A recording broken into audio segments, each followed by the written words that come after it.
Well, good morning. It's funny how when my Alex isn't here to hit the gong, it 10:30 kind of sneaks up on you sometimes. So good morning, everybody. It's so wonderful to see you all here too. A few more people returning, lovely to see. A couple of guest faces and new people I haven't met yet. Lovely to see you all too. I'm very, very fond of saying you're exactly where you need to be this morning. It's my great pleasure to welcome you to Sunday morning here at Mountain Vista. Y'all know what you need to do with these things. Take a second, double check. Yep, make sure they're set to silent. My lovely kitty cat Thomas this morning. And we're glad you're here.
Good morning, and welcome, Mountain Vista Unitarian Universalist friends. This past month, we entered our new church year, and this month, we're thinking about what the future is, ... Many of you have continued, probably most of you, have continued protesting the injustices, intolerance, and cruelty that seems to be prominent in our current political landscape. Because MVUU people know that it's really important to get into good trouble and help create the future that we envision for this world. This month, we'll be spending time on how we see our important shared values play out in the world around us. I've often envisioned the future by thinking about it as a door I can open and walk through. I can be surprised or dismayed once I open that door, but what's critical is not what I see or what I experience.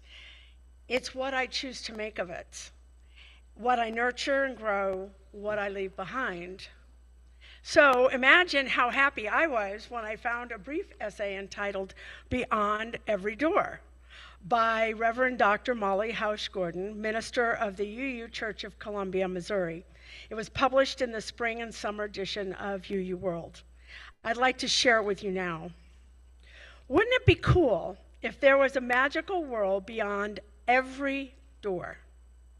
When Lucy opened the door to Narnia in The Lion, the Witch, and the Wardrobe, it didn't look like anything special.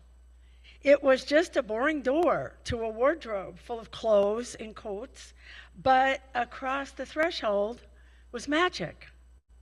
Lucy already had a foot in Narnia before she realized what was happening.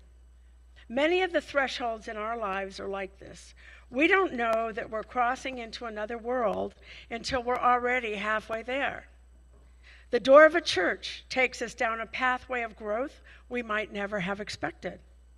The door of the doctor's office suddenly opens out into a life with a tough diagnosis. A restaurant door opens onto a first date and echoes forward into the relationship of a lifetime. A beloved person's door closes behind you and sends you out into the world heartbroken. The door to a library or a gym or a dance studio introduces you to a life's passion you might not have otherwise discovered. We cross these thresholds every day of our lives, for good and for ill, in joy, in sorrow, in bittersweet truth. Truly, even our own front door is a great threshold. No matter how familiar the worlds within and without may be, given our lives' reality of constant change, every day we open the same old door again, only to step out into a world that is new since the day before.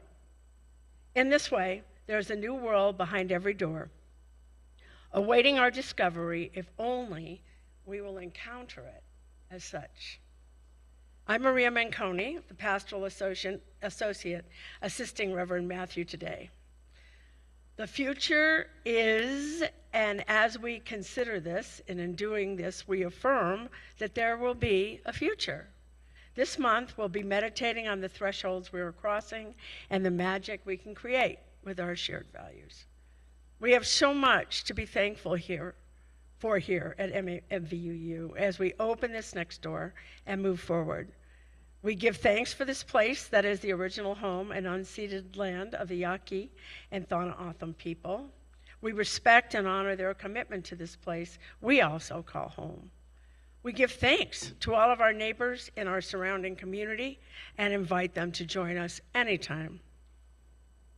We give thanks for our minister, Reverend Matthew Funk-Crary, and the staff here at MVUU, including Chris, our music director, Stacy, our religious exploration coordinator, and Stephanie, our administrator. In addition, we thank the many volunteers that contribute each week. Our AV crew today, which includes Lee and Ann and Robin and Vince, Joel Yelland, our song leader, Sally Wistrand, who will be here for Joys and Sorrows, and our volunteers for greeting and hospitality, as well as volunteers in RE with the children. Everyone who contributes their work and care to our congregation makes today's service possible. As we often say here, we are better and stronger together. As always, I'm grateful to be here with you and share this Sunday morning. Our services are not just attended by those of you here, but also virtually. Some will be watching this in real time. Others will watch it later. So if we can get that camera going, if you can and you wish, please turn around and wave at our colleagues attending virtually.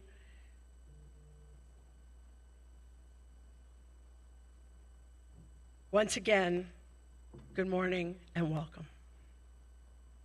For the chalice lighting this morning, I'll be reading We Prepare for the Future by Reverend Robin F. Gray, retired UU minister. By the light of this chalice, we prepare for the future. We prepare ourselves for the times of triumph and times of trial that might come. We prepare ourselves to be present to one another with loving hearts, even in the most difficult of times. We prepare ourselves to make connections that will lift us out of isolation and prepare the path of justice and equality.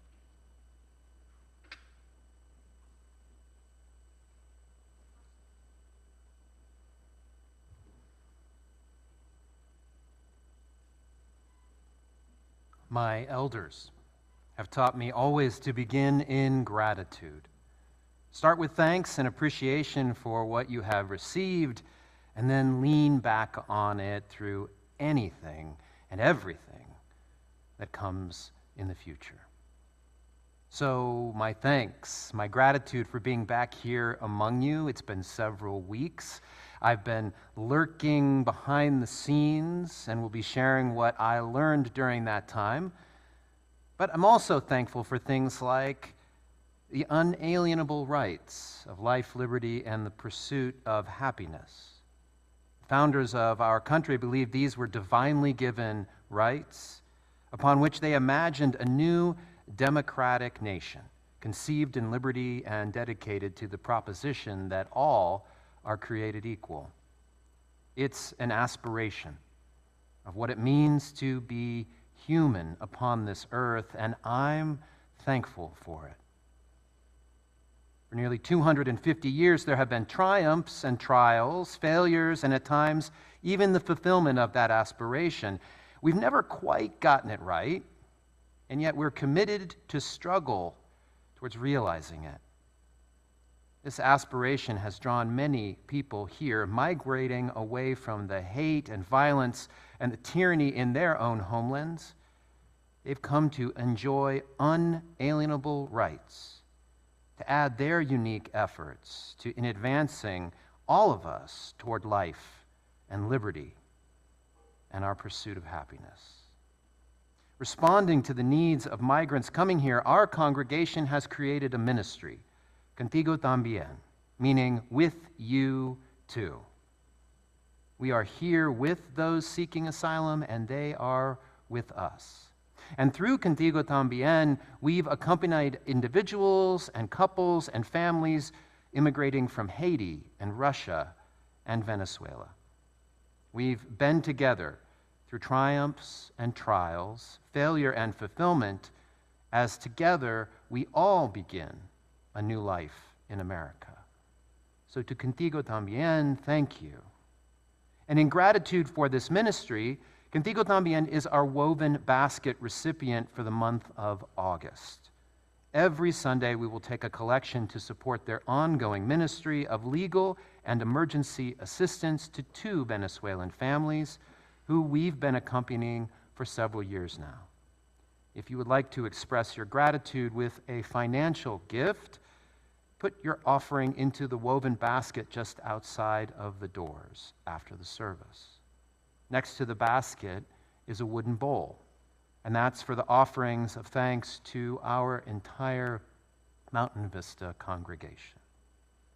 All of your generosity in basket or in bowl will be accepted with our gratitude, thanks, and appreciation.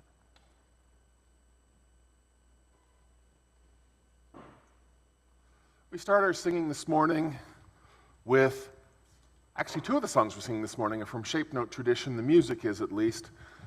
Number 304 in your gray hymnal, if you grabbed a hymnal on the way in the door. They're always on the bookshelf right there, just outside in the Covenant Hall. And as always, the words will be on our screen. Number 304, A Fierce Unrest. I invite you all to rise as you see fit and join us in singing.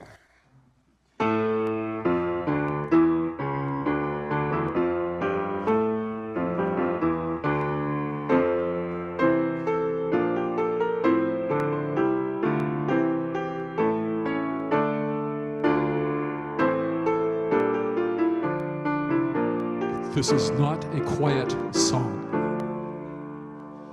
Our fierce unrest is at the core of all existing things.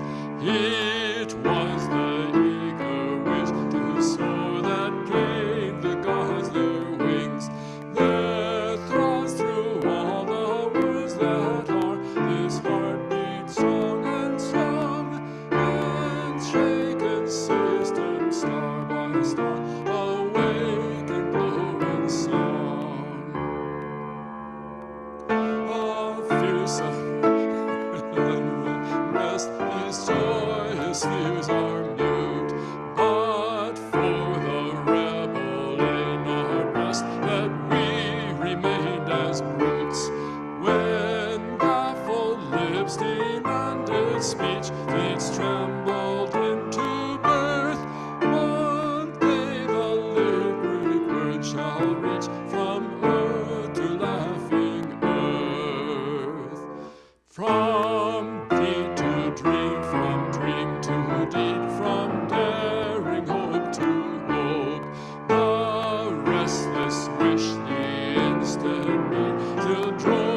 us up the slope. Sing we no governed firmament, then roared regular.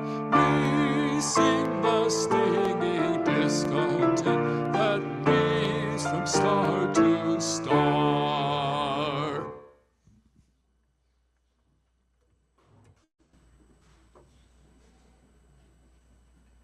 Stirring, wasn't it? Yeah. Thank you, Joel. Thank you, Chris. I invite you now to a time of contemplation, of considering and pondering the art of our future.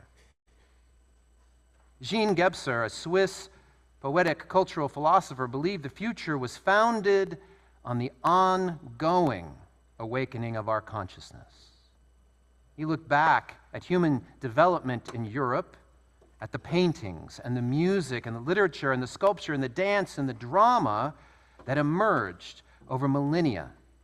And then he imagined 5 human awakenings. These were big.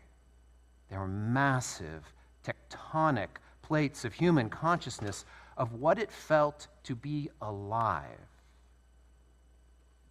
that addressed each individual's ponderings. Who am I? Where do I come from? Where am I going? His answer first came to him in a 1944 poem he entitled The Winter, and in it he writes these lines. Who speaks of the future? Who qualifies it to say, it will be? Look without and see within yourself. It already is.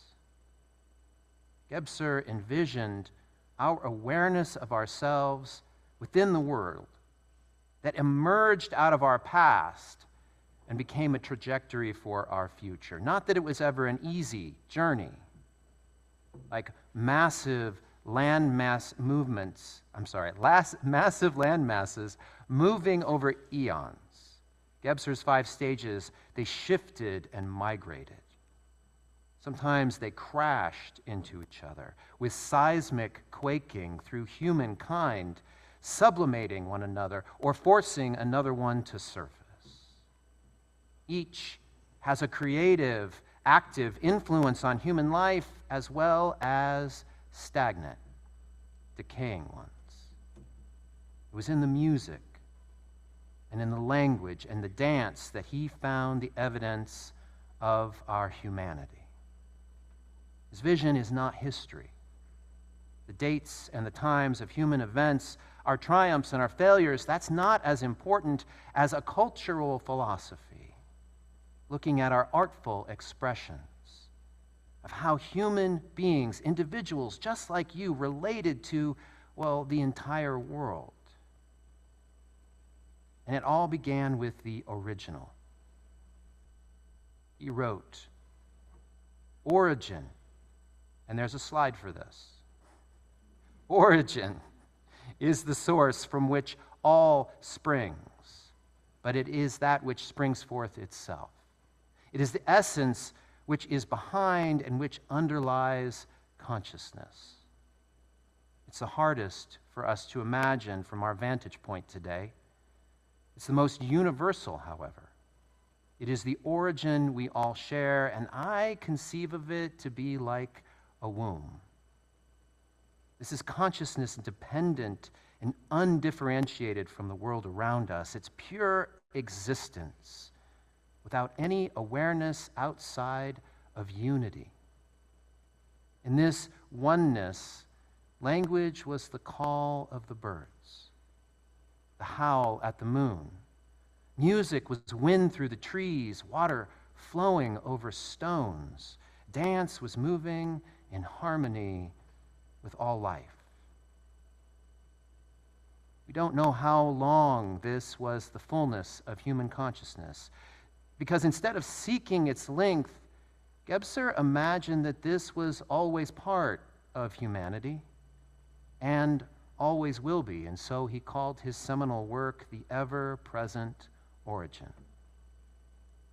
Shifting in relationship to the original was magical, consciousness. This is human awareness awake to the wholeness of our relationships.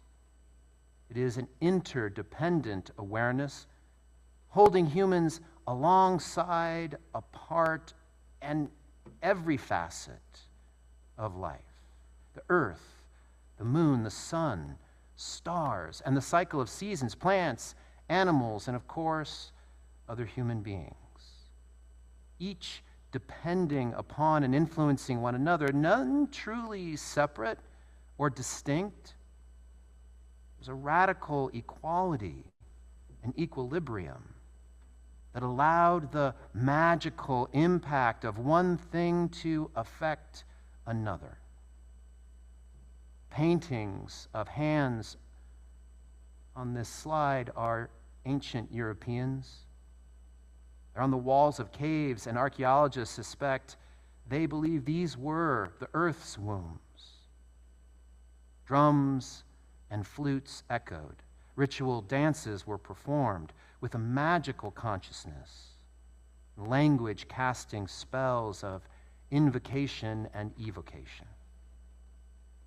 And during this time, the next stage would slowly begin to emerge, but it wasn't until the ancient Greeks that the mythical consciousness would be the full awareness of humanity. Mythical brought greater distances in relationship to our consciousness. Greater spaces were charted on maps. Time was recorded on detailed calendars. As distances increased, there came the clarity of dualities and opposites. Just as the relationship to the past and the future were starting to be defined, as near and far were being charted, so too did other dualities emerge, good and bad, love and hate, pride and shame, heaven and hell. As Botticelli's The Birth of Venus depicts stories of gods, monsters, heroic humans became the means of the ancestors to communicate to future kin. In music and dance, and now storytelling, myth and legends were paired with history and lore, and that allowed values and morals and ethics to be taught and contemplated across space and time. And so it was about the European Renaissance. The rational consciousness rose to dominance, and this remains our consciousness today, a sense of independence that qualifies the world. It might be a relief to some of you that we finally arrived at the rational, with a reliance on logical and differentiation that propelled science and medicine. Much like this pointillist painting that's made up of just tiny dots. A Sunday on La Grande Jetée by George Seurat, we conceive of ourselves as independent from the world around us. And the world then is broken down as information, split apart to study subatomic elements and further seeking more fundamental particles. As much creativity as there is in this world, the diversity of music and dance and language also show us there's an imbalance. In our individual qualifying of the world, success has become excess. Space and time become conquered by increasing speed and size. And morality and virtue are perceived as weaknesses.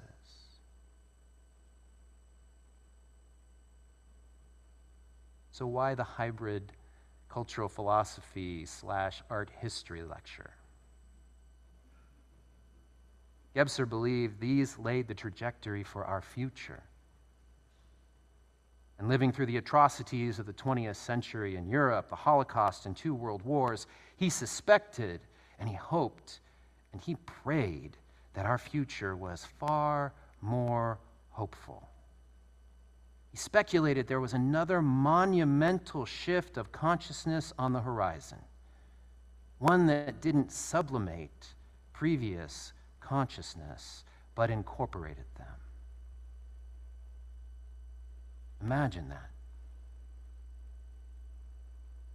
The integral,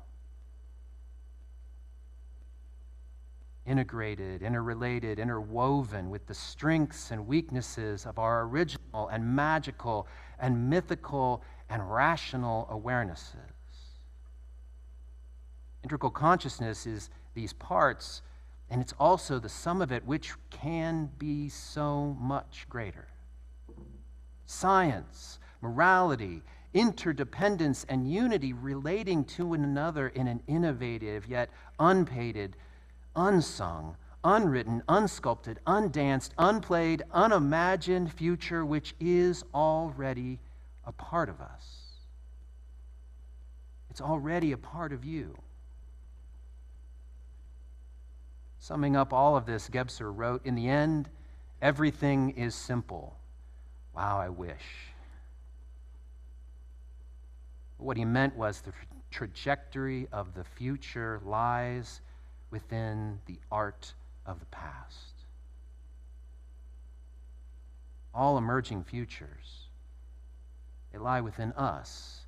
They lie within the lessons and the gifts and the inheritance that we've been given. So he writes, who speaks of the future? Who qualifies it to say, it will be? Look without and see within yourself. It already is.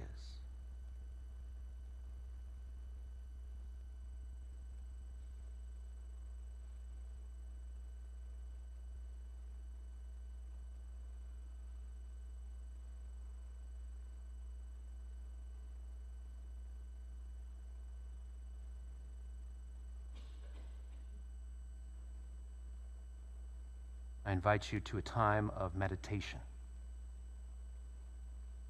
of breath, an embodiment, and the opening of doors.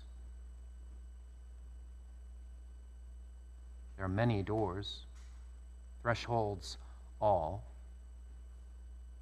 some of which our ancestors passed through so that we might be aware today and capable of opening new doorways into our future.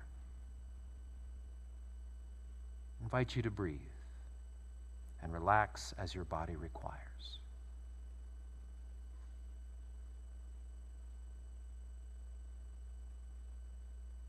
Imagine, if you will, a modern door, clean and new. This is the door of today's rational consciousness.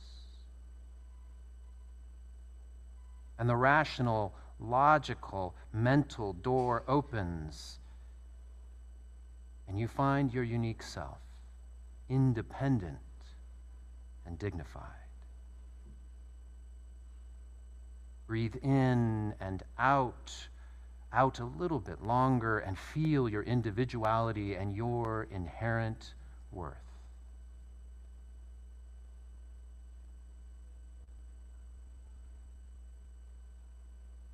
Imagine again, as you wish, a door from an old world, worn yet solid, aged yet timeless. This is the door to mythical consciousness. And the mythical door opens upon your most beloved stories. Within each one, they offer you the dualities of virtue and vice, of war and peace, of love and hate. Crossing this threshold connects you and your values and your character to your ancestors and all our future kin. Breathe in and feel the presence of meaning and affinity.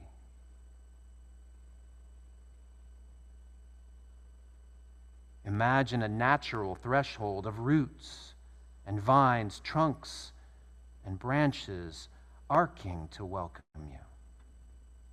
Light, shadow, they play as a light breeze moves and sounds in and out of this doorway. This is the doorway to the magical, and it's always open. Crossing the threshold brings you back to interdependence, dependence on the earth and the moon and the sun and the stars, the cycle of seasons, the plants, the animals, and always other human beings. Breathe and relax as your body requires, and feel your dependence in your blood and your bones.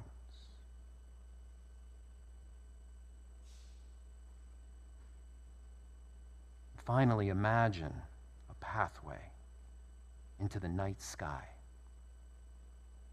The vastness of the Milky Way ablaze with its ancient starlight.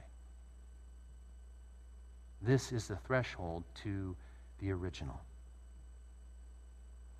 The path is open. It's never closed. And to cross this pathhold weaves you within all that ever was, is, or could be.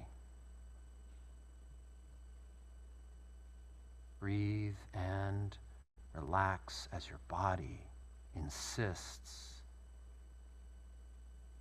Is this, all of this, is what it means to be human. It is our inheritance, and it is our future. May it be so.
You do not have to be good.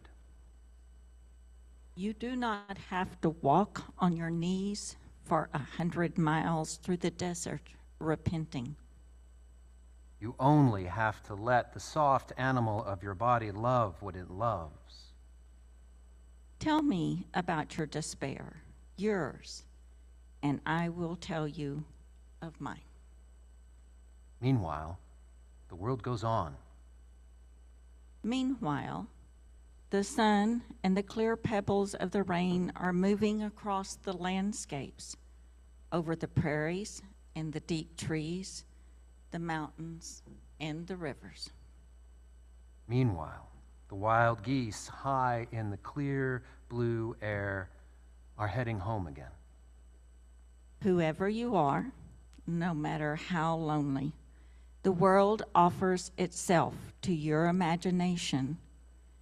It calls you like the wild geese, harsh and exciting, over and over announcing your place in the family of things.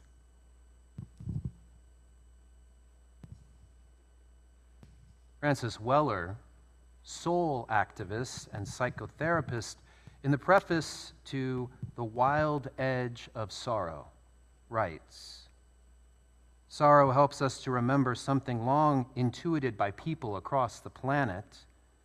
Our lives are intricately commingled with one another, with the animals and the plants and the watersheds and the soil.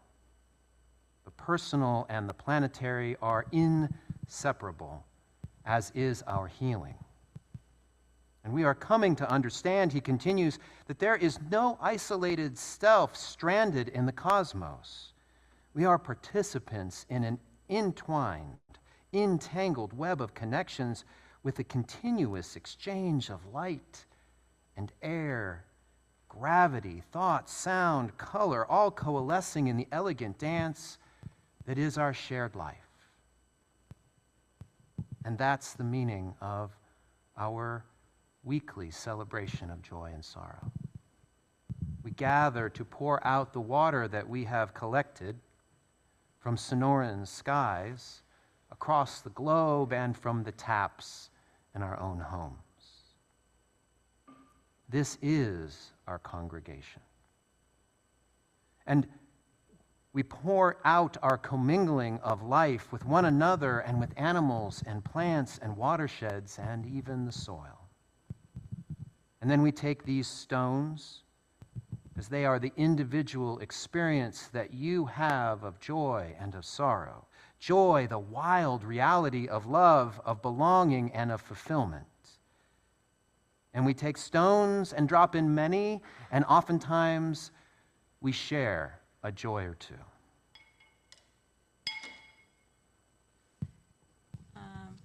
First, I have an announcement from Contigo, and this is what I knew as of yesterday.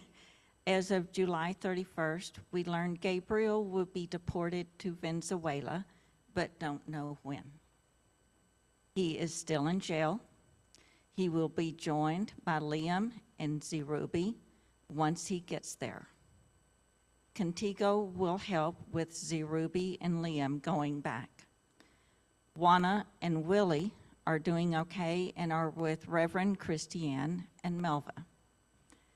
Alex is still in jail, and we have no more information on him. Some detainees have been sent to El Salvador's prisons and some to Venezuela's prisons. There's no way to know what to expect. It sounds like he'll be in Venezuela, and we hope that he will be released upon his arrival.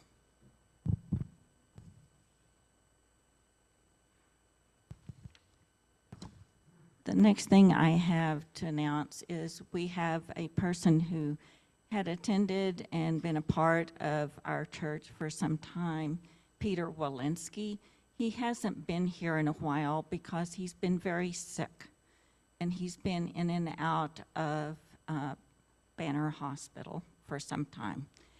On Thursday, he made a choice to go on to hospice, and his sister has flown in to be with him, and we'll keep them all in our prayers and thoughts.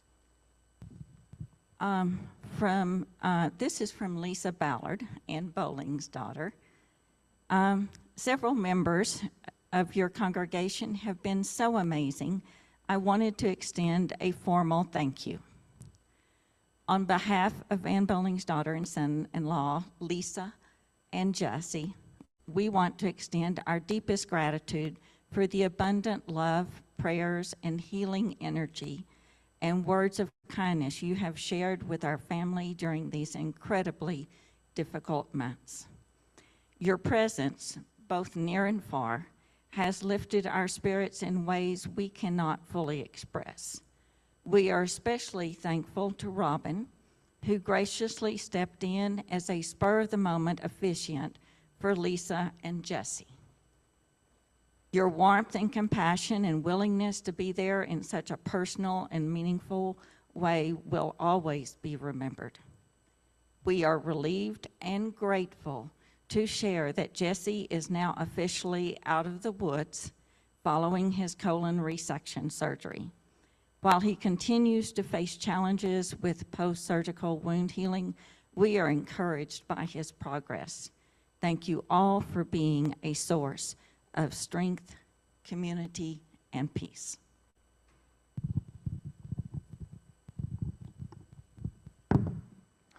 Francis Weller writes, when we fully honor our many losses, our lives become more fully able to embody that wild joy that aches to leap from our hearts into the shimmering world. Sally and other members of our pastoral care committee are here to help us in our sorrows and make that leap into the world with our joy. We're here to hear all your joys and sorrows, respond with individual intention, and also by leading our congregation so that we may join you in celebration or in comfort. In this way, our sorrows find belonging, a place within the family of things, and our joys are unleashed to take flight, wild, free, to heal our hearts and our waiting world.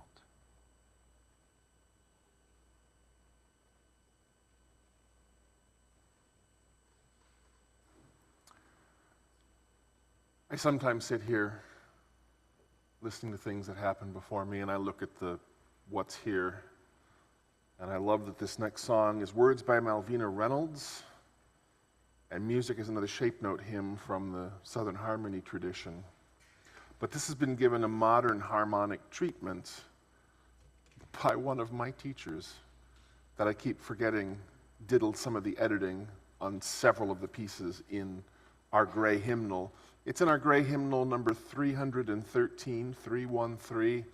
It's called "Oh, What a Piece of Work We Are." The tune is known as Dove of Peace, and the modern harmony is by Charles Webb, who was the dean of the music department at Indiana University, and I was very pleased to be able to take a few organ lessons with him.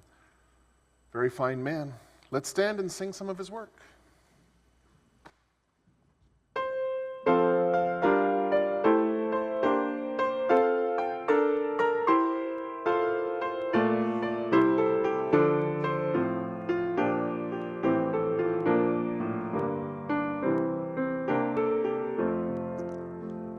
What a piece of work we are, how marvelously we wrought.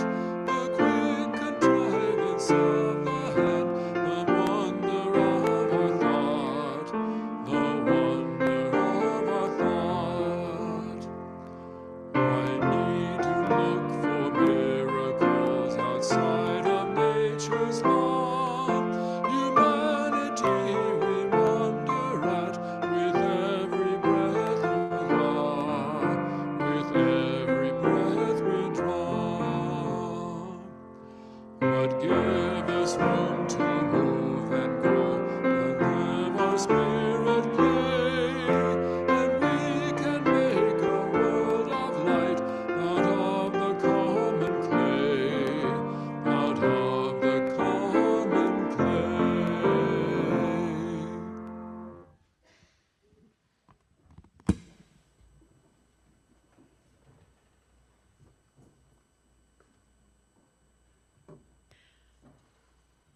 This is Remembering the Future by Reverend Julian Jamaica Soto. Can we develop the skill of remembering the future? Can we commit to build a community that will extend into a time that we only know by memory because it will outlast us? Memorize the compass points of the day yet to come, the truth, the love, the fire, the endless yes of the horizon. Shake the scales from your imagination. Reach, stretch, rise. There is no more time for pretending that everything can be all right without your care and without your attention. You can mourn, grief being more real at times than the promise of the sunrise, more real than the peace of the moon that by inconstant silver turns disappears. And yet, while we mourn changes, losses, deceptions, and betrayals, beneath the ash we find the ember. We weep, and then, as we have learned from labor movements, we organize. Remember the day toward which we advance. It is with your actions today that you engage that muscle memory, that sense of smell, the ragged velvet feel of a day that you have never lived. It is also your day. Remember it well.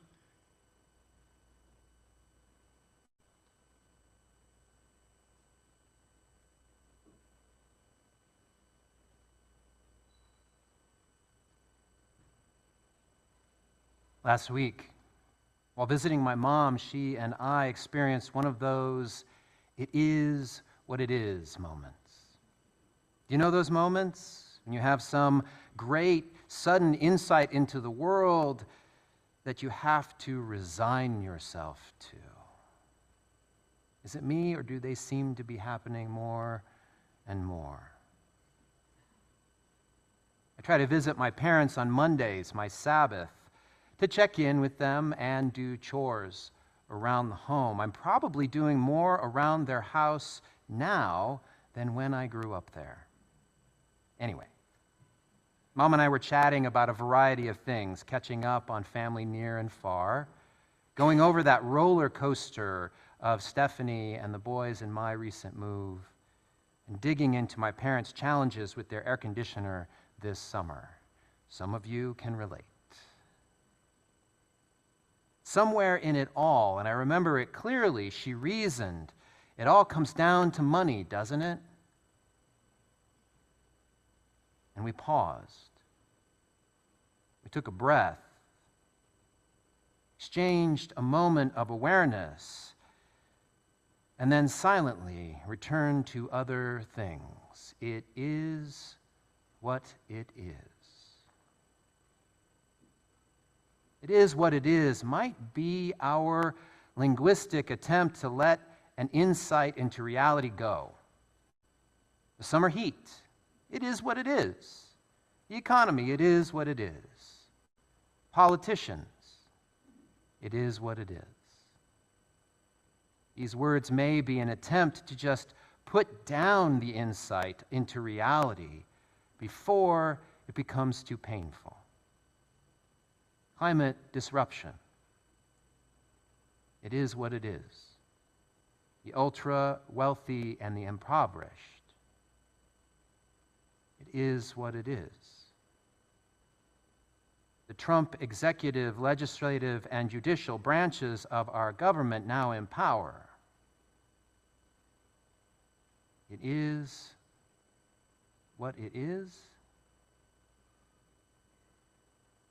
These 5 words are an incantation of sorts, the casting of a spell to ward off more sorrow, another heartache, another grief that we might feel powerless to address. And the list is long. Our grief is heavy for what ails and ills our world, but it is what it is. Or, I suspect that's not all what we mean by these 5 words. I think they add up to more than just our resignation. I have a hope that they speak to a doorway opening. We are not alone in our concern and our grief, and that even in that space together, there is power. These 5 words are an invocation.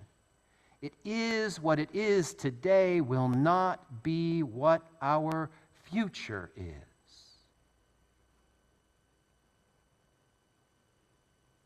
our future is. Other than being our congregation's annual theme, as Maria mentioned, I don't know what our future is. I mean, I do know that for 12 months here at MVUU, we will be engaging and loving and transforming what the future is. That's the stated purpose of all of this, our people and our place and our programs. But that's the sum. There's a sum that's much more greater than our parts. So I really can't predict what's going to emerge within and among us in this year's future. I mean, I do know that we are following the monthly themes crafted by our collaboration with the Baja Four. The Baja Four are the four very different Unitarian Universalist congregations here in southern Arizona. And we call what we've created together the Desert Ritual Year, dry. We were being clever. Different from those other congregations, we've combined these 12 with our annual theme to engage, love, and transform the future in diverse ways. In these ways. And more, we've been asking you how we can best engage, love, and transform within each one of them for a couple of months now. We've hung the themes out in the Covenant Hall, our entryway, and here in the Oasis, our fellowship room. You've been invited to give your questions and your thoughts and your feelings, your creativity, your playfulness. And so whoever put down Dolly Parton for the theme of radical, you'll be glad to know that the future is Dolly Parton's service is planned for Sunday, January 25th, 2026. It's the week of her 80th birthday.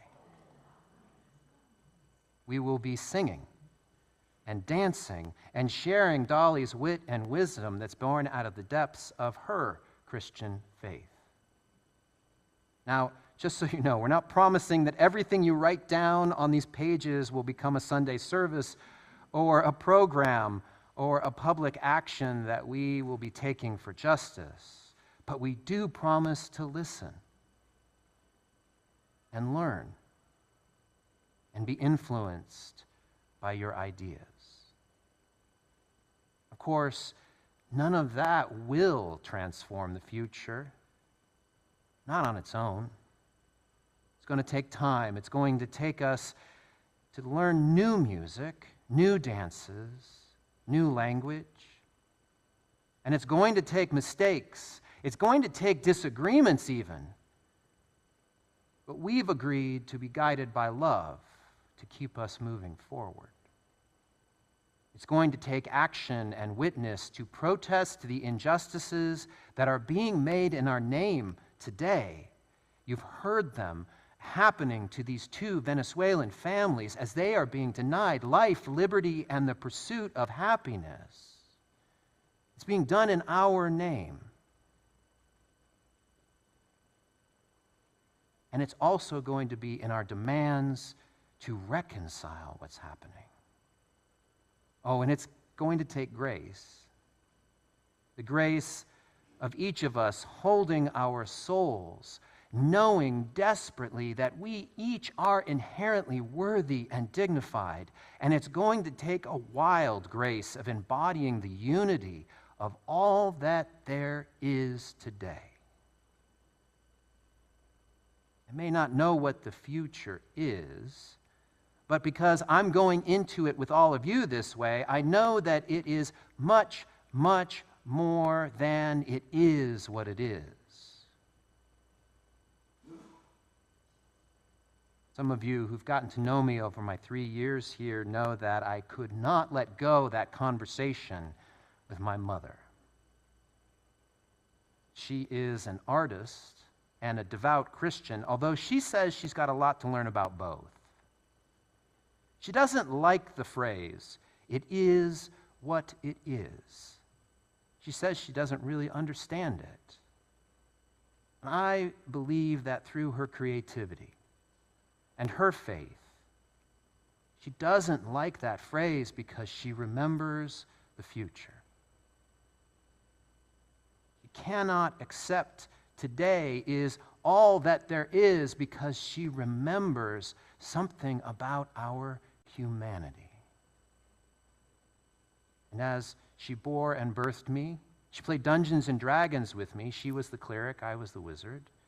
She read to me The Lion, the Witch, and the Wardrobe to teach me good from evil, right from wrong, and to never trust fawns under light posts.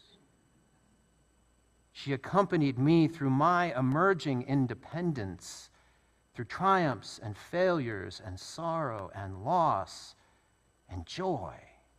And I suspect, I hope, I pray that I'm like her in remembering our future. I don't accept that it is what it is. And so I'm going to engage with our inheritance. I'm going to love the hell out of the world, and I'm going to transform what the future is. And this church year, I invite you to join me.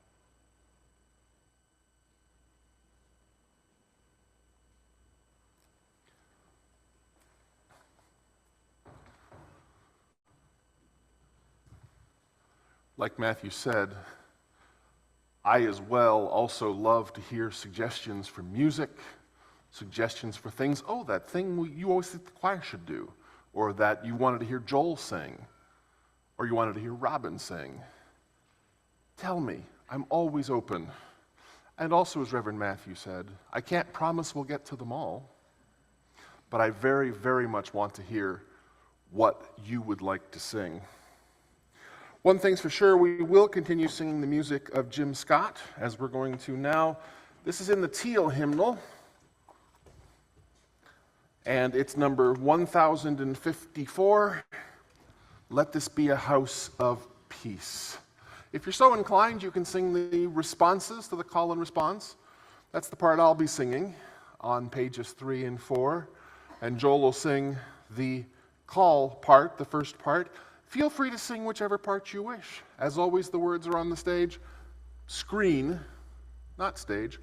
Would you rise and sing with us? So does that mean Joel will be unresponsive?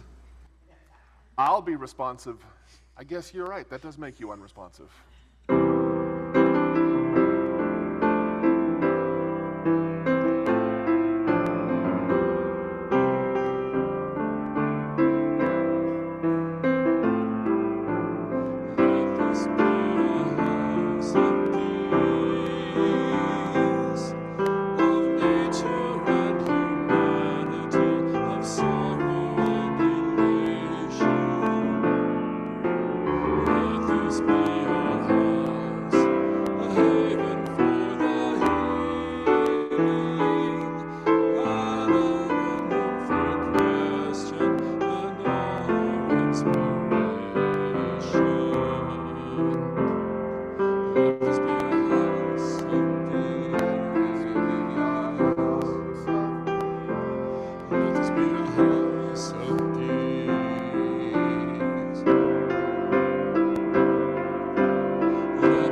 works of art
The future is dot, dot, dot, is very appealing to me.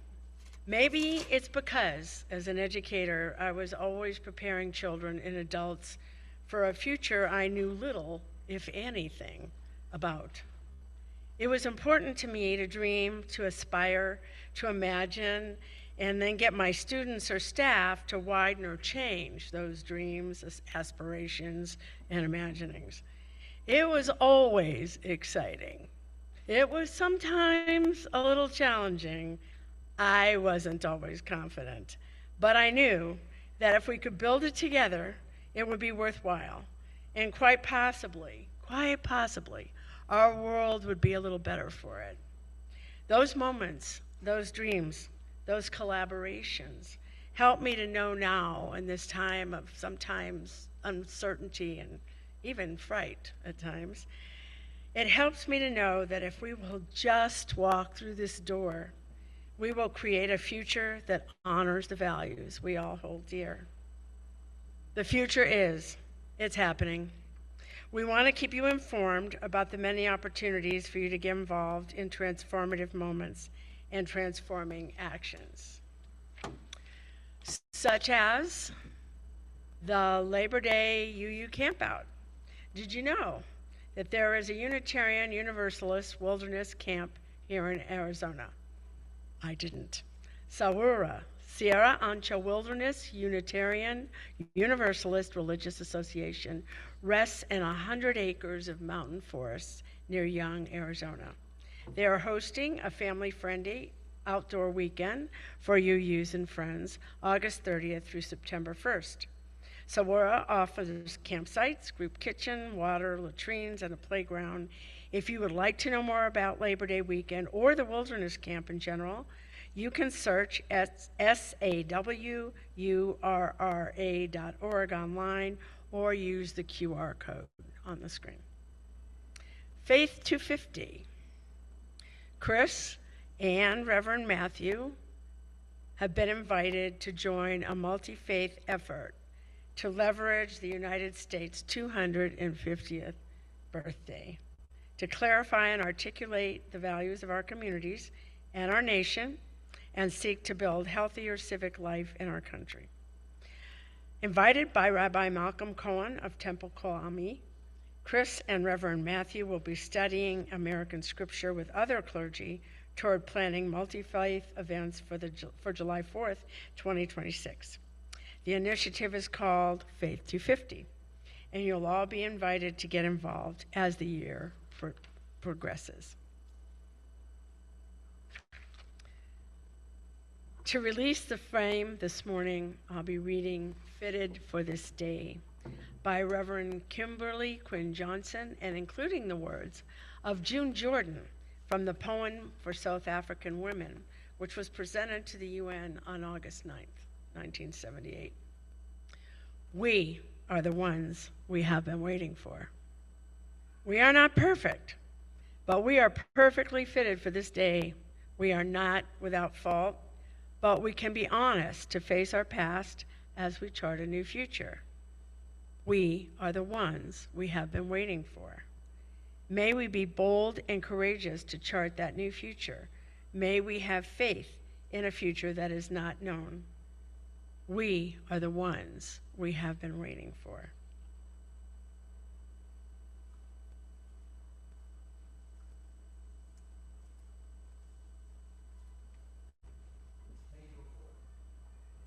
Go forth, bringing tears and laughter to our waiting world. In this way, our sorrows find belonging within the place of all things, and our joys are unleashed to take flight, wild, free, to heal our hearts and all who wait for the same. May it be so.